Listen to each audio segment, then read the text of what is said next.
प्रिय बंधुओं, आज हम भारत रत्न चक्रवर्ती राजगोपालाचार्य द्वारा वेदांत पर दिया गया भारत की मूल संस्कृति के संबंध में प्रेरणादायक विचार को प्रस्तुत करेंगे। जैसा कि आप जानते हैं, वेदांत ज्ञान योग का एक स्रोत है जो व्यक्ति को ज्ञान प्राप्ति की दिशा में उत्प्रेरित करता है। इसका मुख्य स्रोत उपनिषद है, जो वेद ग्रंथों और वैदिक साहित्यों का सार समझे जाते हैं। उपनिषद वैदिक साहित्य का अंतिम भाग है, इसलिए इसको वेदांत कहते हैं। वेदांत शब्द का अर्थ है वेद का अंत। वेदांत वह सिद्धांत है जो वेदों के अंतिम भाग में के रूप में प्रतिपादित किए गए हैं। उपनिषदों को ही भिन्न भिन्न अर्थों में वेदों का अंत कहा जा सकता है। अब तक वेदांत के जितने भी संप्रदाय विकसित हुए हैं, उन सभी शास्त्रों की प्रवृत्ति आत्मज्ञान को प्रकट करने के लिए है। अतएव यह कहा जा सकता है कि आत्मविद्या ही वेदांत है और सभी शास्त्रों का प्रयोजन इसी वेदांत को साधित करना है।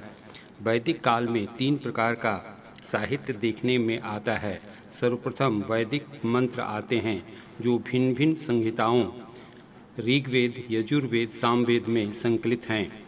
वैदिक मंत्रों के पश्चात ब्राह्मण भाग आता है, जिसमें वैदिक कर्मकांड की विवेचना है। वेद के अंत में उपनिषदों का भाग आता है, जिसमें दार्शनिक तथ्यों का व्यवस्थित वर्णन हुआ है। वैदिक काल के इन तीनों प्रकार के साहित्यों को समन्वित रूप को श्रुति या वेद कहा जाता है। वैदिक साहित्य का अध्ययन करते समय लोगों को आरंभ में संहिता भाग का अध्ययन करना पड़ता था। संहिता भाग के अध्ययन के पश्चात लोगों को गृहस्थ में प्रवेश करने पर गृहस्थोचित कर्म करने के लिए ब्राह्मण ग्रंथों का अध्ययन करना पड़ता था। वानप्रस्थ या संन्यास लेने पर अरण्य का अध्ययन करना पड़ता था। इन्हें अरण्य इसलिए कहा जाता था क्योंकि अरण्य या वन में एकांत जीवन व्यतीत करते हुए लोग जगत का रहस्य और जीवन का उद्देश्य समझने की चेष्टा करते थे। उपनिषदों का विकास इसी आरंभिक साहित्य से हुआ है। उपनिषद को इस अर्थ में भी वेद का अंत माना जाता है क्योंकि उपनिषदों में वैदिक विचारधारा की पराकाष्ठा पाई जाती है। वेदों में सन्निहित विचारों का परिपक्व चिंतन उपनिषदों में मिलता है। स्वयं उपनिषदों में ही कहा गया है कि वेद, वेदांग आदि सभी ग्रंथों का अध्ययन कर लेने पर भी मनुष्य का ज्ञान तब तक परिपक्व नहीं होता है जब तक वह उपनिषदों की शिक्षा प्राप्ति नहीं करता। राजा जी ने ऋषियों के ज्ञान को अपने बहुमूल्य अनुभवों के परिपक्व निष्कर्षों के साथ मिलकर हमारे सामने प्रस्तुत किया है। यह अत्यंत जीवनोपयोगी है। यह सत्य का मार्ग बताती है और यह भी कि असत्य से किसी भी अस्थायी वस्तु का निर्माण नहीं हो सकता। वेदांत और नई जीवन व्यवस्था में उन्होंने कहा है कि सत्य एक और अविच्छिन्न है।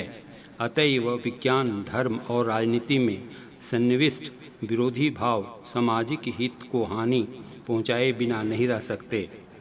मूल तत्वों की विसंगति संशय, क्लेश, पाखंड और पराजय का भाव उत्पन्न करती है। उसमें निहित मानव प्रयत्नों का अपव्यय हम सहन नहीं कर सकते। प्रकृति के जिस विधान को हम जानते हैं, जिस दर्शन पर हम विश्वास करते हैं और जिस राजनीति का हम व्यवहार करते हैं, उन सब को परस्पर अनुकूल और सुसंगत बनाना चाहिए।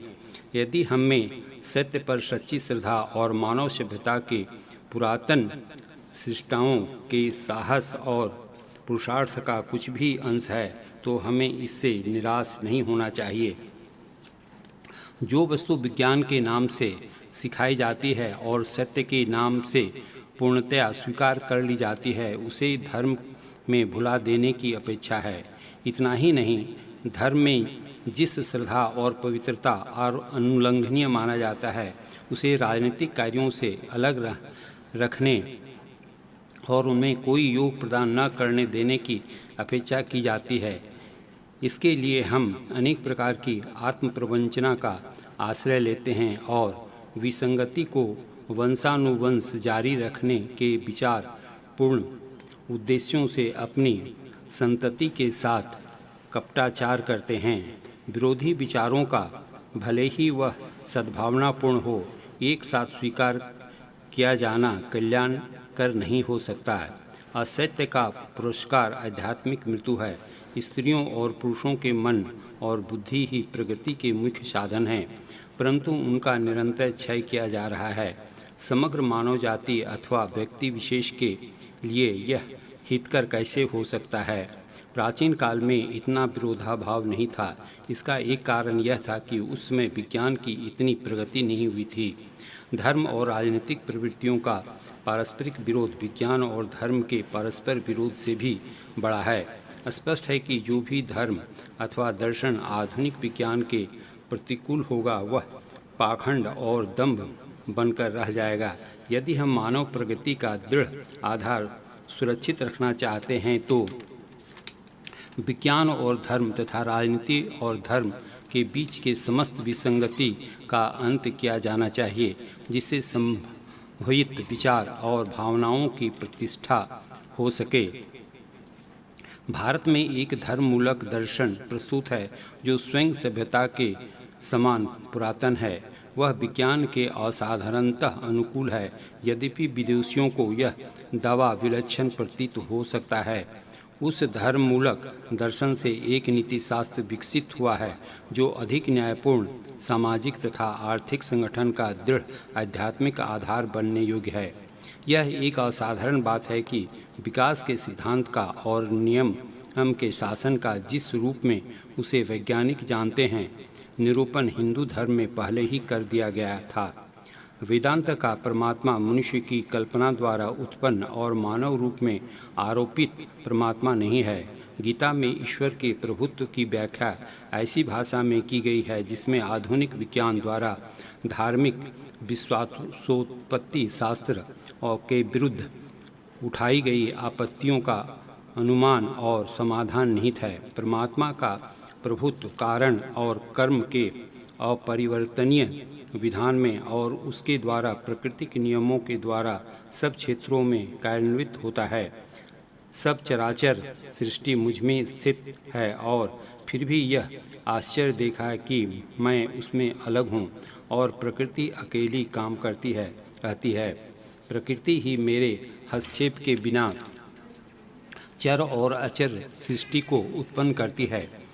उपनिषदों के अध्ययन से ज्ञात होगा कि वेदांत में यह गृहीत मानकर कि विश्व का विकास आदि तत्व के निहित शक्ति के क्रमिक विकास से हुआ है।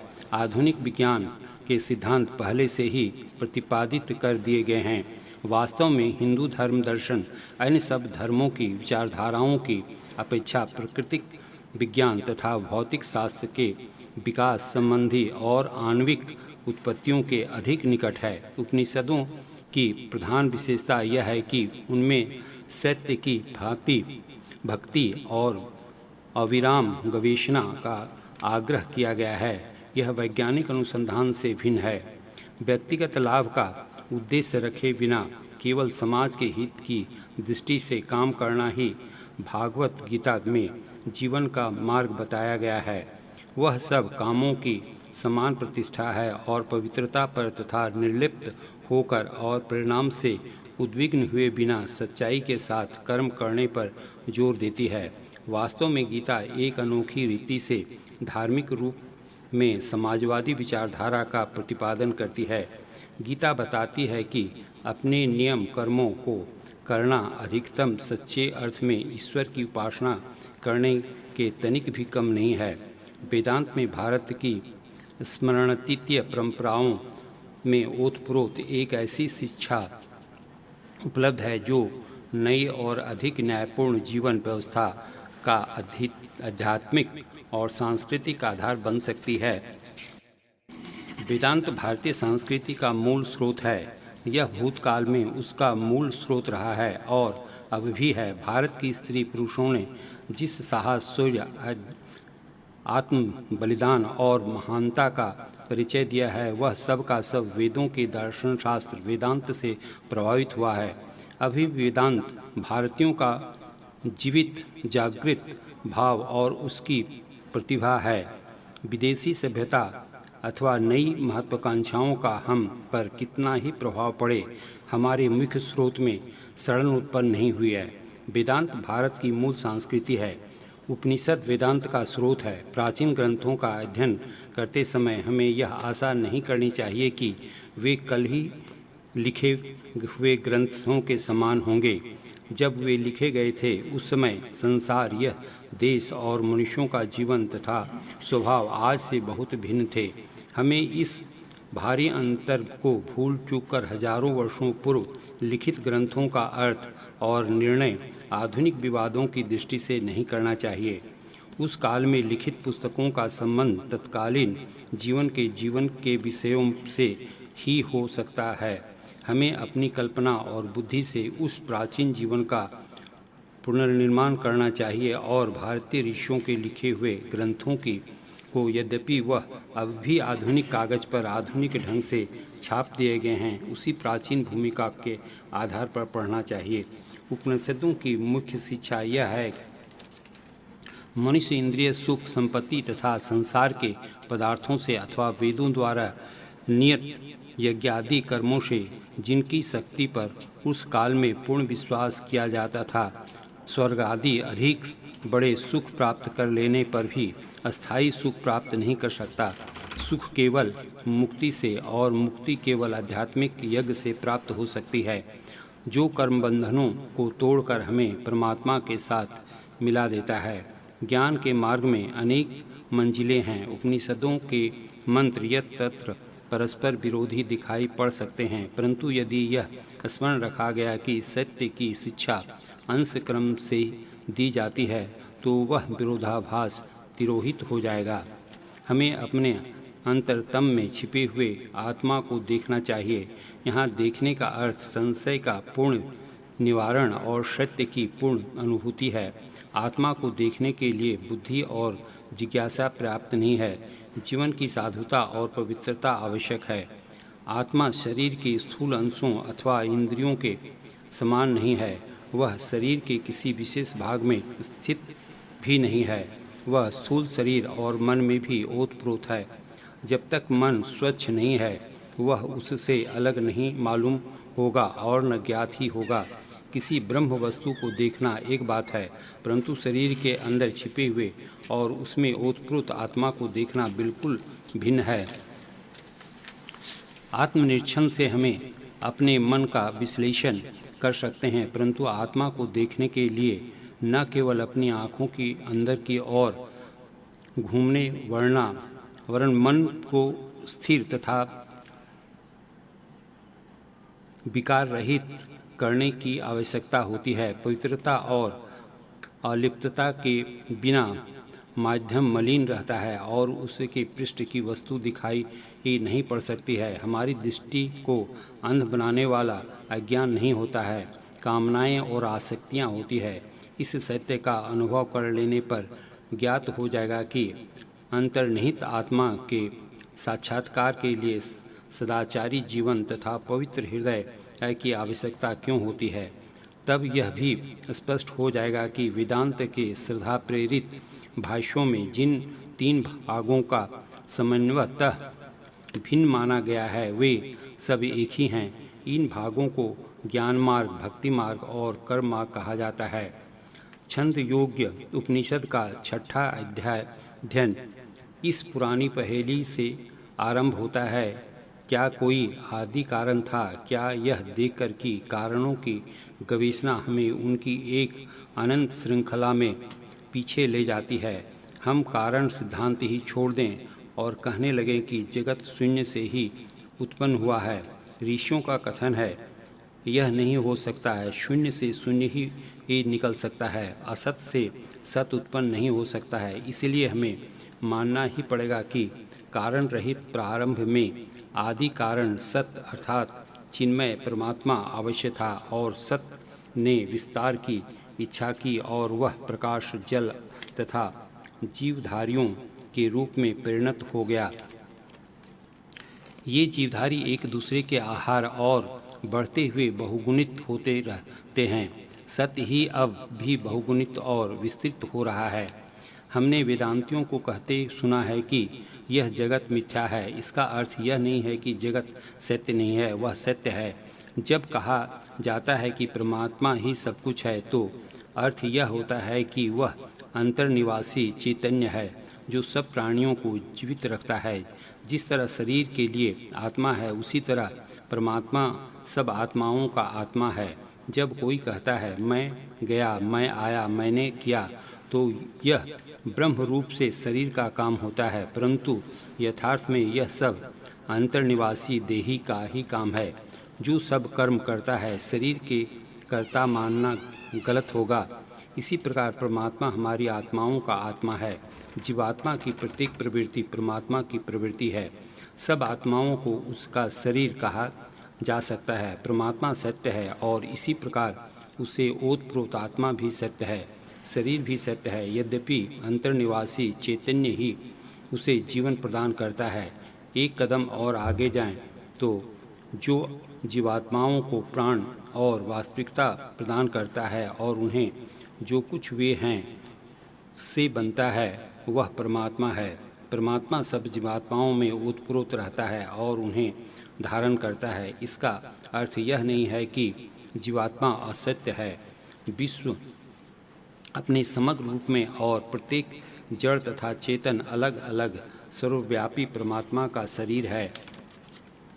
मायावाद का अर्थ यह नहीं है कि प्रत्येक वस्तु असत्य है और हम अपनी इच्छा के अनुसार काम करने के लिए स्वतंत्र हैं। जीवन सत्य है और वह अधिकारी सनातन नियम के अधीन है। यह नहीं कि असत्य वेदांत के सिद्धांत का सच्चा गर्भितार्थ है। जिस प्रकार आत्मा शरीर को व्यक्ति के रूप में काम करने का सामर्थ्य देता है, उसी प्रकार परमात्मा आत्मा को जीवात्मा के रूप में काम करने की क्षमता प्रदान करता है। मुख्य जीवात्मा द्वारा परमात्मा का साक्षात्कार है। वह किसी दूसरे लोक अथवा स्थान में पहुंचना नहीं है। इस ज्ञान से मन में प्रकाशित हो जाने पर कि जीवात्मा और अंतर्निवासी परमात्मा एक ही है, छाया प्रकाश में विलीन हो जाती है। यही मोक्ष है। जीवात्मा और परमात्मा का संबंध समझ लेने पर हमारे मन में विभिन्न प्राणियों के बीच भिन्नता का भाव नहीं रह जाता है। भिन्नता के भाव से मुक्त होना जनाधिकारी प्राप्त करने की क्रिया नहीं है, वर्ण अवस्था का परिवर्तन है। निद्रा से जागृत होने के समान है। एक मनुष्य स्वप्न देखता है, वह स्वप्न में जो कुछ देखता है उससे उसे संताप होता है। वह उस संताप से कैसे बच सकता है? परिहार का एक ही मार्ग है, वह निद्रा से जग जाए और समझ ले कि मैं स्वप्न देख रहा था। इसी तरह हमें आत्मा को मोह में डालने वाले बिलगता के भाव से जानना चाहिए और अपने दुखों को अपने आप को मुक्त कर लेना चाहिए। इसलिए उपनिषद कहते हैं कि उत्तिष्ठता जागृता उत्तिष्ठता। कर्म शरीर वाणी और मन से किए जाते हैं। प्रत्येक कर्म का नियत परिणाम होता है। कारण कार्य विधान अपरिवर्तनीय है। परिणाम कारण में वैसे ही निहित रहता है जैसे बीज में वृक्ष। यह पानी को सूर्य सुखा देता है, यह अन्यथा नहीं हो सकता है। उष्णता और पानी के मिलने से परिणाम होगा ही। यही बात सबके साथ है। परिणाम कारण के गर्भ में रहता है।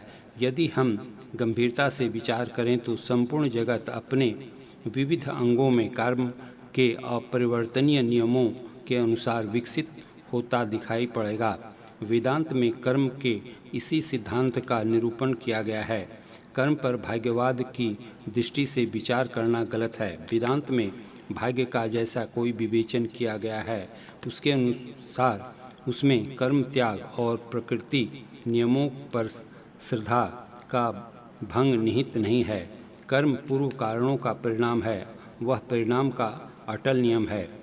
पश्चिम के मूर्ति पूजा मूलक दर्शन शास्त्रों से जिस भाग्यवाद का उदय हुआ है, उसमें और वेदांत में यही अंतर है। जब कोई हिंदू भाग्य लेख की बात करता है तो उसका अर्थ यह होता है कि मनुष्य को केवल अपने कर्मों के फल की ही अपेक्षा करनी चाहिए। कोई कर्म व्यर्थ या परिणामहीन नहीं हो सकता है। कर्म करना और उसके परिणाम से बच जाना या किसी ऐसे परिणाम की आशा करना जो किसी दूसरे कर्म से हो सकता है, संभव नहीं है।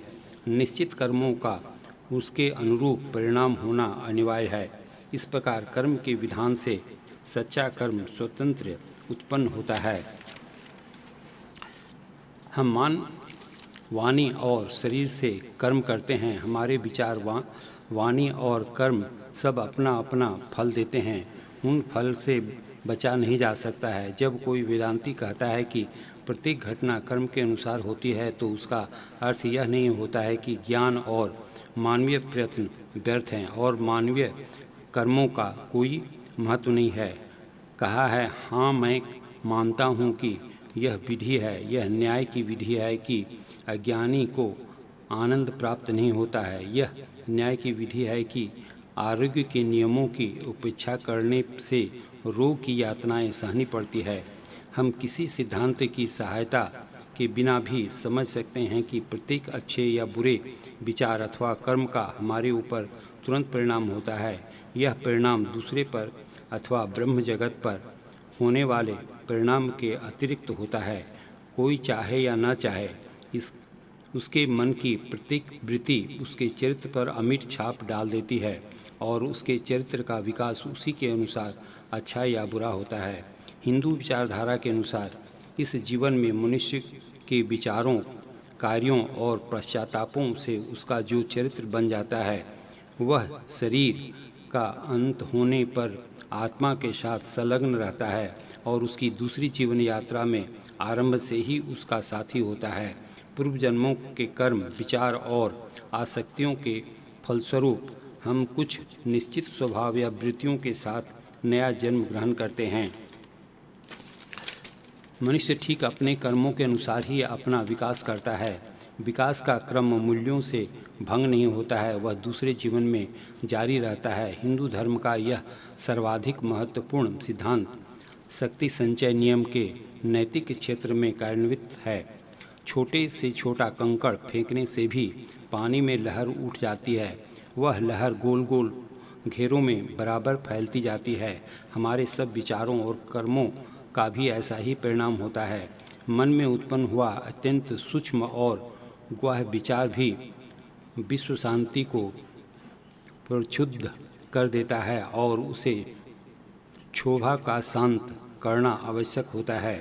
वेदांती सदैव स्मरण रखता है कि मेरे अंदर और जगत की प्रत्येक वस्तु में परमात्मा का निवास है। वह अपने मन में काम, क्रोध और लोभ की आश्रय नहीं देता है।